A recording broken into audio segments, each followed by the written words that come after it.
बिस्मिल्लाहिर्रहमानिर्रहीम। अस्सलाम वालेकुम दोस्तों, आज के इस ऑडियो लॉग में हम कुछ फिलोसॉफिकल या यूं समझ ले उस तरह की इंटेलेक्चुअल बातें करने वाले हैं कि ये लेफ्ट विंग जमातें कौन सी होती हैं, ये राइट विंग जमातें कौन सी होती हैं, दाएं बाजू या बाएं बाजू की जमातें कहा जाता है जिन्हें, ये किस तरह से सोचती हैं, वो क्या अल्टीमेटली हासिल करना चाहती हैं, राइट विंग का अल्टीमेट ऑब्जेक्टिव क्या होता है, लेफ्ट विंग का अल्टीमेट ऑब्जेक्टिव क्या होता है। इस तरह की तमाम तर चीजों को हम इस ऑडियो लॉग में डिस्कस करने वाले हैं। सबसे पहले आते हैं किसी भी सियासी जमात का या किसी शख्स का या कोई भी ऐसा बंदा हो जो सोच समझ रखता है इंसान जात के अंदर, उनके कुछ ना कुछ ऑब्जेक्टिव्स होते हैं। मैं अगर आपसे पूछूं तो आप भी कहेंगे कि मेरे ये ऑब्जेक्टिव्स हैं, मैं 2-3 सालों के बाद मैं खुद को यहाँ पर देखना चाहता हूँ। इसी तरह से तमाम तर सियासी जमातों के अपने अपने ऑब्जेक्टिव्स होते हैं और वो एक तरह की उटोपिया बनाना चाहते हैं। उटोपिया कहते हैं जन्नत में, पॉलिटिकल फिलोसफी का नाम है उटोपिया। एक बुक भी था जो कि एक ग्रीक फिलोसोफर ने लिखा था, उसी के मुताबिक वो कहते हैं कि एक तरह की अपने हिसाब से जन्नत बनाना चाहते हैं। तो इसी तरह से तमाम तर पॉलिटिकल पार्टी जो स्ट्रगल कर रही होती हैं वो भी अपने अपने हिसाब के तौर पर एक जन्नत बनाना चाहती हैं। लेफ्ट विंग एक अलग तरह की जन्नत बनाना चाहती है, राइट विंग एक अलग तरह की जन्नत बनाना चाहती है। दोनों के अल्टीमेट ऑब्जेक्टिव्स होते हैं। अब मसला यह है कि किस पार्टी की सपोर्ट किया जाए, लेफ्ट विंग को सपोर्ट किया जाए, राइट विंग को सपोर्ट किया जाए। पाकिस्तान के अंदर लेफ्ट विंग पार्टीज कौन सी है, इंडिया के अंदर लेफ्ट विंग पार्टीज कौन सी है, अमेरिका के अंदर कौन सी लेफ्ट विंग पार्टीज है, राइट विंग पार्टीज कैसी हैं, उनके पास किस तरह के तरीके होते हैं और उनका अल्टीमेट ऑब्जेक्टिव क्या है। ये तमाम तर चीजें हमें समझनी चाहिए। अब आते हैं लेफ्ट विंग पार्टियों के ऊपर। लेफ्ट विंग पार्टी पाकिस्तान के अंदर सिर्फ एक ही है, वो है पीपल्स पार्टी। लोग कहते हैं नवाज शरीफ एक लेफ्ट विंग पार्टी है। नवाज शरीफ एक अपॉर्चुनिस्ट है, करप्शन का बादशाह है। नवाज शरीफ पैसे ले दे कर बस एक तरह का अपॉर्चुनिस्ट है। अगर इसको फायदा नजर आएगा लेफ्ट विंग में तो वो लेफ्ट विंग में चला जाएगा, इसको फायदा नजर आएगा राइट विंग में तो वो राइट विंग में चला जाएगा। एक तरह का रेशनलिस्ट पॉलिटिशियन है जो कि अपॉर्चुनिस्ट है, जो एस्टेब्लिशमेंट के साथ बार बार डील करके खुद को प्राइम मिनिस्टर बनाता आ रहा है। सो इसका ना लेफ्ट विंग से ताल्लुक है ना इसका राइट विंग से ताल्लुक है। दूसरी तरफ इमरान खान की तहरीक इंसाफ है जो कि राइट विंग लीनियंट जमात है। यूं समझ लीजिए अल्ट्रा कंजर्वेटिव नहीं है लेकिन राइट विंग जमात है। इसके अंदर बहुत सारे लोग आते हैं जो कि सेंटर से भी आते हैं और जो कि लेफ्ट विंग से भी आते हैं, जो कि अल्ट्रा लेफ्ट विंग से भी आते हैं। सो इसमें बहुत सारे लोग हैं। इसी तरह से अगर आप इंडिया के अंदर आ जाएं, इंडिया के अंदर एक ही जमात है जो कि लेफ्ट विंग है, वो है कांग्रेस। अब वो भी आप समझ लीजिए पीपल्स पार्टी की तरह है। पाकिस्तान में जैसे पीपल्स पार्टी है वहां पर कांग्रेस है, इसी तरह से अमेरिका में जैसे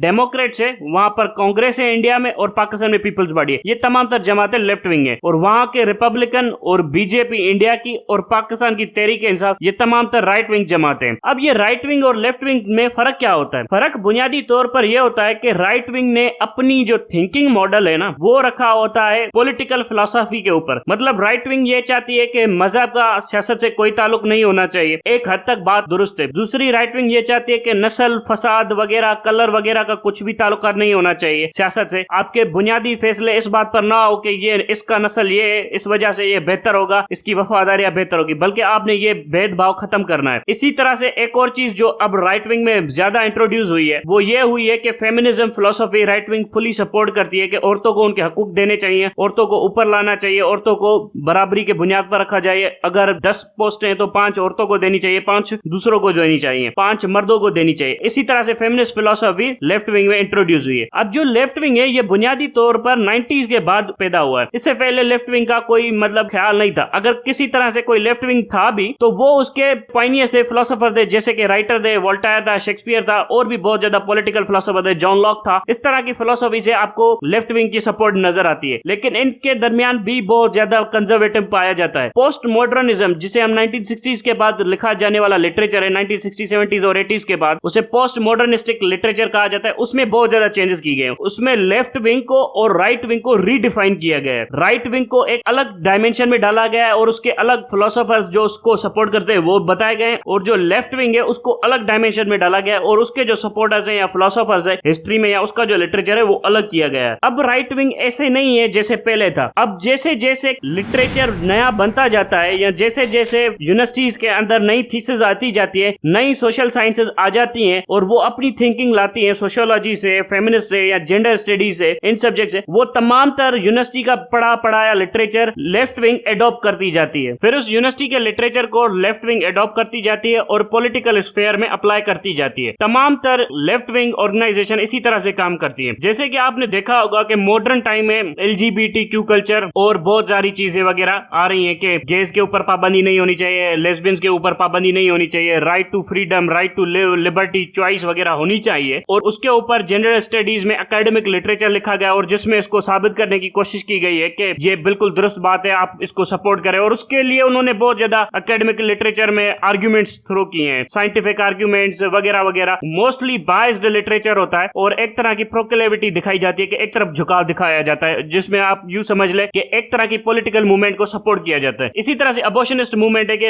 औरतों को हकूक होना चाहिए उनके जिस्म के ऊपर और उनको सपोर्ट करने के हवाले से कि वो ये कर दें वगैरह। और इसी तरह का लिटरेचर एकेडमिक में लिखा जाता है और फिर लेफ्ट विंग उनको पॉलिटिकल स्फेयर में लाकर इंप्लीमेंट करने की कोशिश करती है। सो ये सिर्फ सोशल स्फेयर की बात नहीं है, इसी तरह से आपके इकोनॉमिक पॉलिसीज होती हैं जो कि यूनिवर्सिटीज में डेवलप होती हैं और उसके बाद इनको लेफ्ट विंग वहां से लेकर अप्लाई करने की कोशिश करती है आपकी सोसाइटी के अंदर। अच्छी है बुरी है इनके ऊपर बाद में आते हैं, लेकिन ये लेफ्ट विंग ऐसे ही काम करती है। अब आते हैं राइट विंग की तरफ। राइट विंग कैसे काम करती है ये भी सोचना चाहिए ना। राइट विंग ऑर्गेनाइजेशन वो जमातें होती हैं जो एक्चुअली में आपकी सोसाइटी के अंदर हो रहा होता है, वो आपकी यूनिवर्सिटी के लिटरेचर के ऊपर नहीं चल रही होती, डे टू डे बेसिस के ऊपर चल रही होती कि सोसाइटी में एक्चुअली क्या एग्जिस्ट कर रहा है, इसको किस तरह से सेट करना चाहिए, इसके अंदर क्या चीजें लानी चाहिए। अब इनका ड्राइविंग फैक्टर ये होता है कि मोस्टली ये रिलीजन से अपनी आइडियोलॉजीज निकालती हैं, आपकी हिस्ट्री से आइडियोलॉजीज निकालती हैं, या आपके डे टू डे अफेयर्स से अपनी पॉलिसी बनाने की कोशिश करती हैं। इसीलिए राइट विंग को कहा जाता है कि एक तरह की पॉपुलिस्ट सपोर्ट गेन करने की कोशिश करते हैं, क्योंकि वो वही बात करते हैं जो आम लोग बात करते हैं, जो आम लोगों की समझ होती है, अंडरस्टैंडिंग होती है और आम लोग बिहेव करना चाहते हैं, आम लोग सोसाइटी से एक्सपेक्ट करना चाहते हैं। मगर राइट विंग के अंदर कुछ खामियां इस तरह से होती हैं कि राइट विंग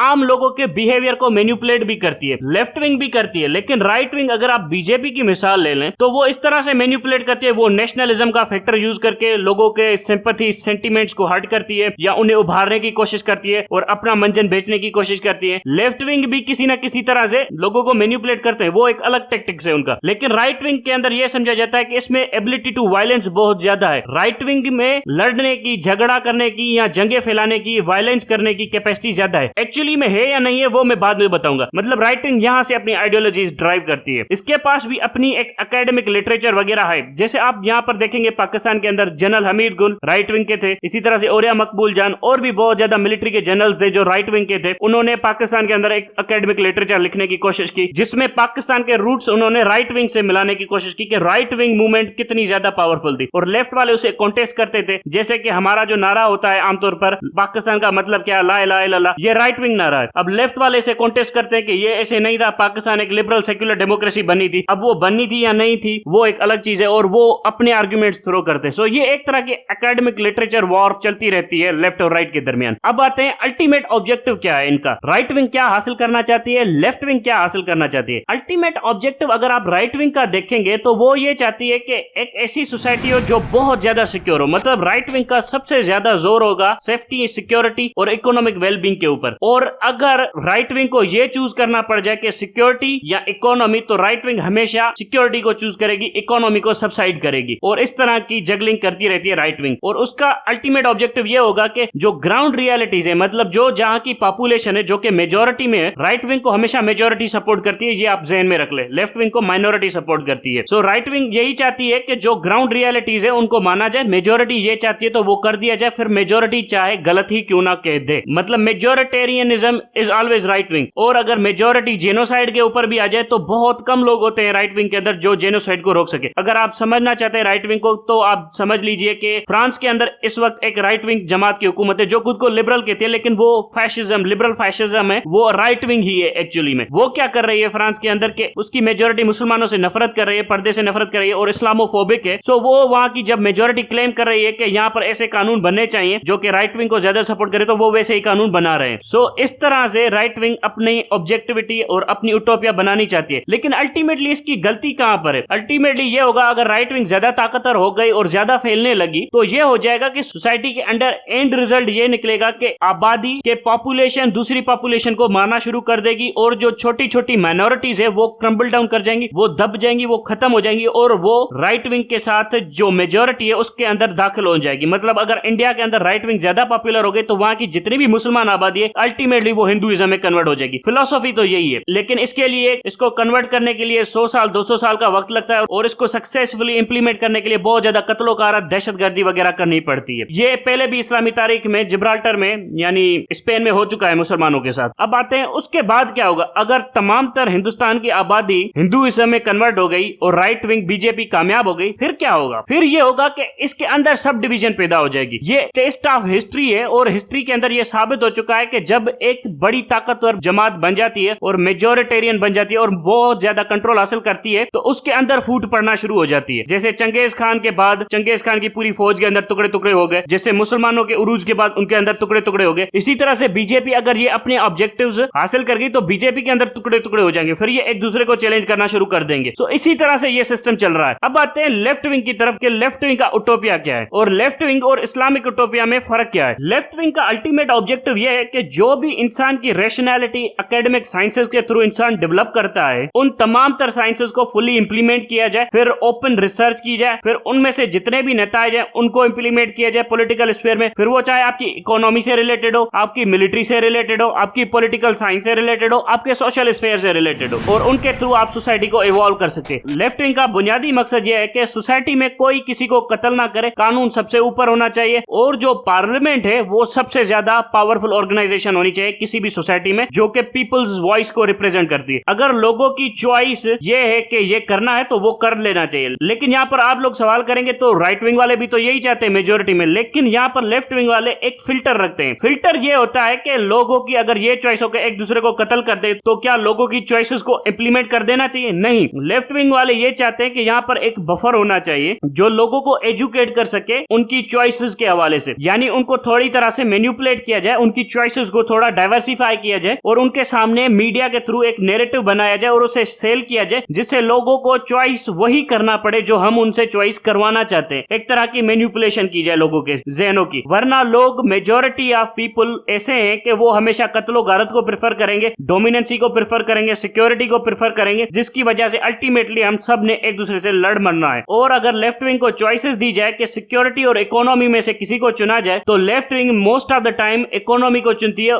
क्योंकि लेफ्ट विंग की फिलोसफी ये है कि आपके पास अगर पैसा होगा तो आपकी सिक्योरिटी खुद ब खुद बढ़ जाएगी। ये बात भी किसी हद तक दुरुस्त है। लेकिन लेफ्ट विंग के अंदर खामियां कहां पर है अब, और मैं क्यों इनसे नफरत करता हूं? एक्चुअली में लेफ्ट विंग में खामियां नहीं है। लेफ्ट विंग एक अच्छी जमात है क्योंकि वो पॉलिटिकल लिटरेचर के बारे में बात करते हैं, वो एकेडमिक फिलोसफीज के बारे में बात करते हैं और वहां से उनको लेकर इंप्लीमेंट करने की बात करते हैं, सोसाइटी के अंदर दुनिया के बेहतरीन ब्रेन्स को ऊपर लाने की बात करते हैं। ये तमाम तर चीजें ठीक बात है, लेकिन मैं जिन लेफ्ट विंग के लोगों की मुखालफत करता हूं ना, वो पाकिस्तान और इंडिया के अंदर मौजूद है। जैसे पीपल्स पार्टी एक अपॉर्चुनिस्ट पार्टी है, और दूसरी तरफ इंडिया के अंदर कांग्रेस एक अपॉर्चुनिस्ट पार्टी है। कांग्रेस और पीपल्स पार्टी ने टक्के का काम नहीं किया इंडिया के अंदर और पाकिस्तान के अंदर। फिर ये कैसे बेवकूफ बनाते हैं लोगों को, मैं बताता हूँ ना। जैसे अभी इंडिया के अंदर भारत जोड़ो यात्रा चल रही है कांग्रेस की, इसका मकसद क्या है? पूरे भारत के अंदर जाना और ये फैलाना कि हम सारे भारत को यूनाइट करें, लेकिन एक्चुअली में ये सब कुछ नहीं कर रही है। ये लोग इस तरह की मीठी मीठी बातें सेल करते हैं और जब हुकूमत में आ जाते हैं तब कोई इकोनॉमिक बेनिफिट नहीं देते लोगों को। अगर आप कांग्रेस को कंपेयर करें बीजेपी के साथ, तो बीजेपी जो प्रॉमिस करती है उसके मुताबिक वो 60% वो चीजें डिलीवर भी करती है। हालांकि बीजेपी की तारीफें नहीं कर रहा हूं मैं, बीजेपी तो एक करप्ट जमात भी है, लेकिन कांग्रेस उससे ज्यादा करप्ट है। कांग्रेस जितना भी प्रॉमिस करती है उसके मुताबिक तो कुछ भी नहीं करती वहां पर। जैसे आप पीपल्स पार्टी को देख ले, सिंध के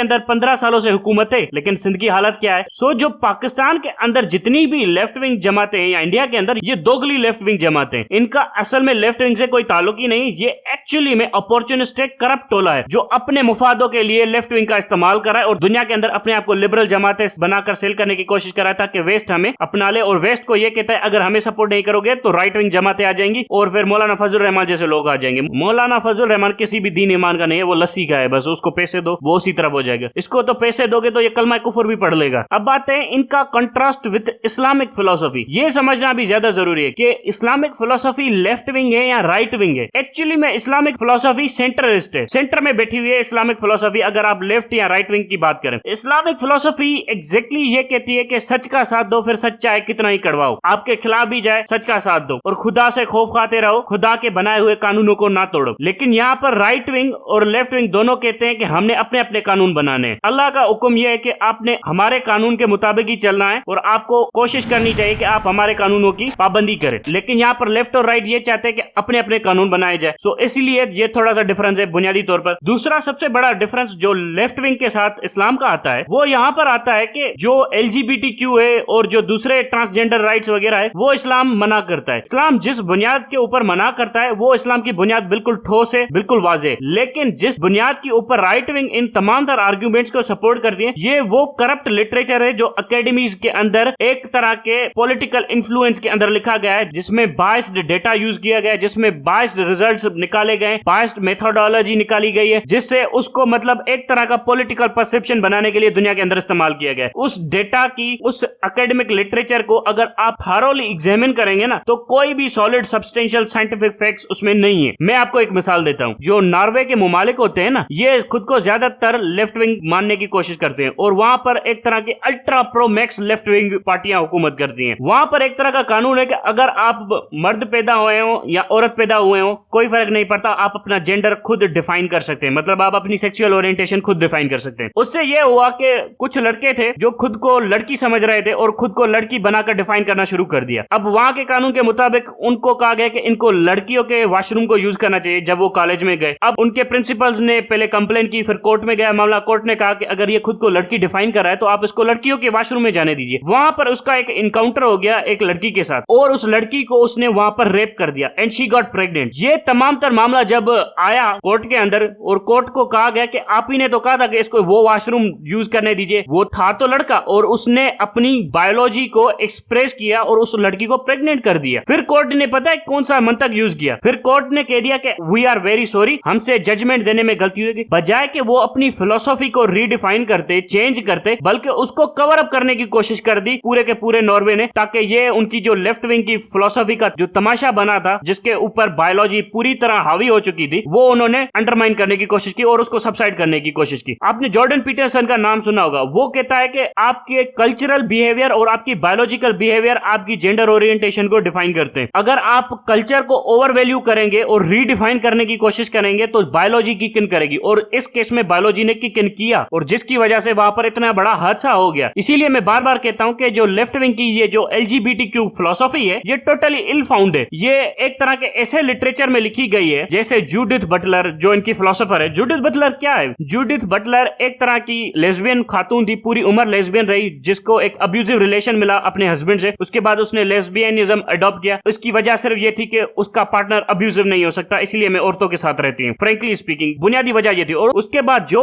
अकेडमी के अंदर उसने लिटरेचर लिखा है, जितना बकवास लिटरेचर उसने लिखा है, इतना बायस डेटा मैंने जिंदगी में नहीं देखा जितना उसने बायस डेटा लिखा है। उसके ऊपर फिर कभी मैं एक अलग से वीडियो बनाऊंगा। सो इस तरह की खातूनों ने ये सारा का सारा लिटरेचर लिखा है, जिसकी वजह से लेफ्ट विंग बुरी तरह से मुतासर हुई है और कॉम्प्रोमाइज हुई। दूसरी खातून पाकिस्तान की बात कर लेते हैं, मारवी सरमद। मारवी सरमद किस तरह की अपॉर्चुनिस्ट है हम सबको पता है। By the way on a side note, इस खातून को एड्स हो गया था, ये उल्टी सीधी हरकतें कर रही थी अमेरिका में, आप समझ जाइए किस तरह की हरकतें कर रही थी, उसकी वजह से एड्स हो गया था इस खातून को। So much for liberal philosophy. On a side note, इसका मुंह देख के मुझे तरस आता है उस मेल स्कॉट के ऊपर जो इसके पास गया होगा। तोबा तोबा अस्तगफार, मुझे ये $1 बिलियन भी देना, मैं इसके पास ना जाऊं। बहरहाल इसने भी एक तरह की फिलोसफी लिखने की कोशिश की जो पाकिस्तानी सोसाइटी में इंप्लीमेंट करने की कोशिश की जाएगी इन द फ्यूचर जब बिलावल प्राइम मिनिस्टर बनेगा। वो ये है कि वुमेन्स राइट वगैरह वगैरह के हवाले से वो सारा कुछ बकवास लिटरेचर है, मैंने देखी हुई है, मजे की चीज नहीं, उसमें कुछ खास नहीं है। मैं आपको रियल में एजुकेट करूंगा वुमेन राइट्स के हवाले से और इस्लामिक पर्सपेक्टिव में जरूर लाऊंगा इन तमाम तर चीजों में, क्योंकि मैं भी सोच रहा हूँ कि एक लिटरेचर लिखूं इन तमाम तर चीजों के ऊपर। अब आते हैं एक और पॉइंट के ऊपर जो कि चल रही है कि अबॉर्शन से रिलेटेड। अबॉर्शन से रिलेटेड जो मूवमेंट है उसको लेफ्ट विंग हमेशा की तरह सपोर्ट करती आ रही है कि वुमेन्स राइट है उनकी बॉडी के ऊपर, वो चाहे जो करे वगैरह वगैरह, और औरतों को हक होना चाहिए कि कभी भी अबॉर्शन वगैरह करवा सकती हैं। अब ये मामला बड़ा कॉम्प्लिकेटेड है। कॉम्प्लिकेटेड अगर आप इसमें इस्लामिक इंजंक्शंस ले लें या इस्लामिक वैल्यूज ले लें तो इस्लाम में बिल्कुल वाज़ेह है, अगर आपकी हेल्थ को खतरा नहीं है तो आपके ऊपर अबॉर्शन हराम है, चाहे शरिया काउंसिल कुछ भी कहे, चाहे कोई उलमा किस तरह की भी दलील दे। अगर आपकी हेल्थ को खतरा नहीं है प्रेगनेंसी से तो अबॉर्शन हराम है, इसके अलावा कुछ भी नहीं है। पाकिस्तान की जो इस्लामिक आइडियोलॉजी काउंसिल है उसने कहा 120 दिन के अंदर अगर आप अबॉर्शन करवाना चाहे तो करवा लीजिए। गुनाह है, जुल्म है, बिल्कुल जुल्म है। मेरे